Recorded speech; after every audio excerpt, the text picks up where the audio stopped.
Hi, I'm Corey, and this is my secret story, number 4.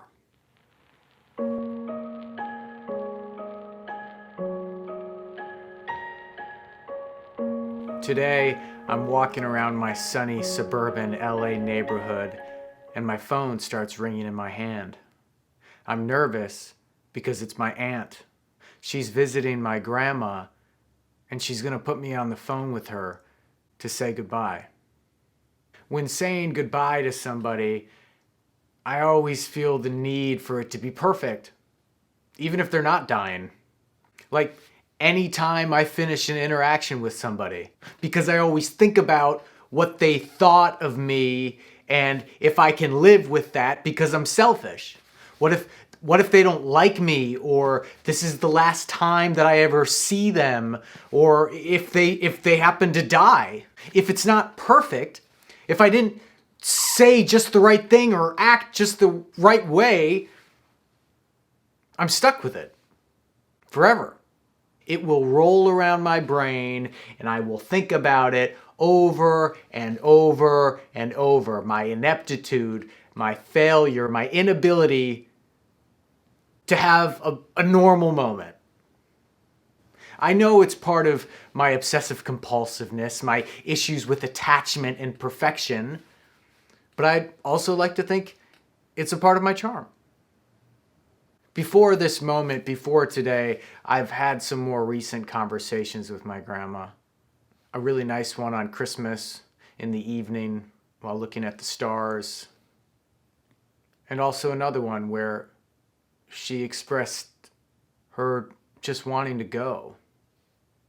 My grandpa, her husband, died about 7 years ago, and she's been looking forward to meeting up with him ever since.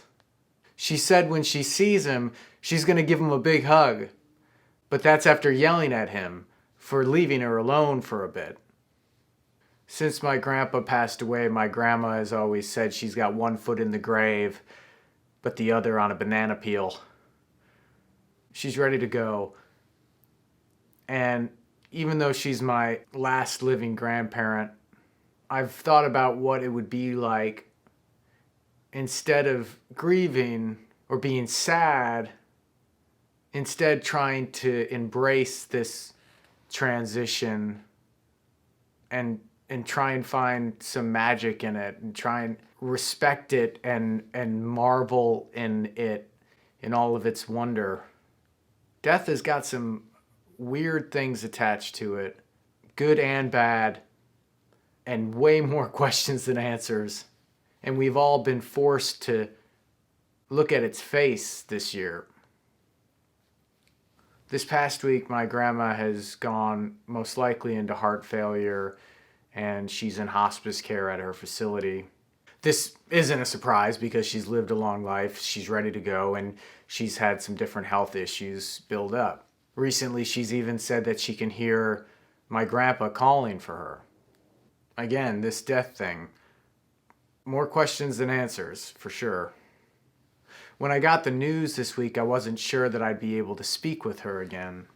But I was at peace with that. I've said what I've wanted to say. But then my dreams every night this week have been about her dying, about her passing on, about her transitioning, moving forward into whatever may be. And I woke up a day ago deciding that I'd just like to hear her voice again. Just one more time. I just wanted to give her some more support and love. And I know that it may just really be for me, but if I want to say hi to my grandma, just say hi. I don't want to take that for granted, because when she's gone, she's gone. I tried to give her a call, but she's not really picking up her phone anymore. Mostly because she's taken her hearing aids out. I've never thought of this before, but that may be a very singular action. It's like shutting a book and returning it back to the library, or closing your front door and locking it, but then swallowing the key. There's intent there. Taking out your hearing aids. I can't go see her because she's in Phoenix and I live in LA. Most of my family lives in Wisconsin, but I do have some family in Phoenix, and my aunt and uncle were going to visit her today. So I asked if they would call me while they were there. So now my phone is ringing and I'm scared, but I've been thinking a lot about this. I can do this. I can make this moment perfect. So I take a deep breath and I pick up.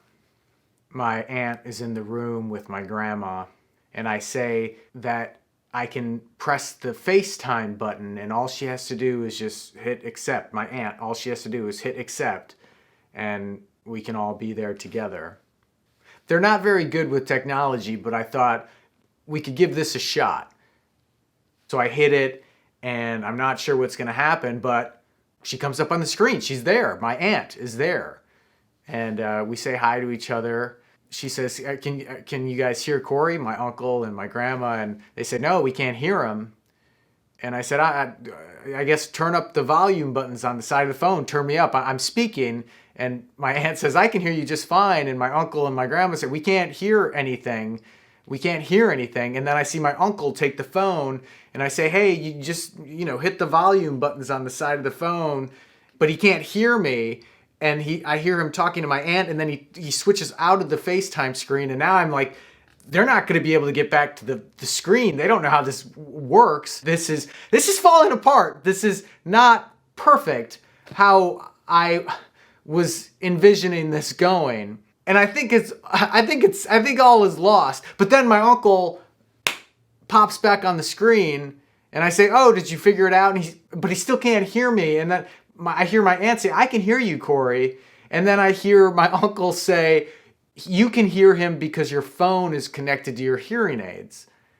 This is news to me. I didn't know that your phone could connect to your hearing aids. Is that through Bluetooth or whatever? But I don't know how to tell them to fix it when they can't hear me. But my aunt can hear me. So I just say, hey, just put the phone up to grandma and just repeat what I say. I don't want to get frustrated because if this is the last time I speak with her, I don't want to cloud this moment with negativity. So my aunt puts the phone up to my grandma and she looks really different than the last time I saw her about a year ago before this thing happened. It's amazing how the human body can change really quickly. But it's still my grandma. She gets on the phone and she looks at me on the screen and she says, wow, it's a beautiful day. And I say, yeah, I've just been walking around enjoying the sun and looking at the pretty flowers, looking at the bougainvillea. My grandma loves those. I love those. And then my aunt says, the bougainvillea, those are so pretty. And then I hear my uncle say, bougainvillea, those are just prickly bushes. I say, I just wanted to call and say that I love you. That's it. My aunt repeats it to her. And she says, I love you very much. And then we just look at each other for a few moments. And I think it's nice. But then she says, goodbye. She's always been like that. I always feel like she always has that smile like the cat that ate the canary. Like you're in on a secret with her. But this time, I think it's a secret that only she knows. She's getting the fuck out of here. And she's excited. And after this year, I don't blame her. I hate that we were having tech issues on what might be our last goodbye. I wanted this call to be perfect. But that's not life.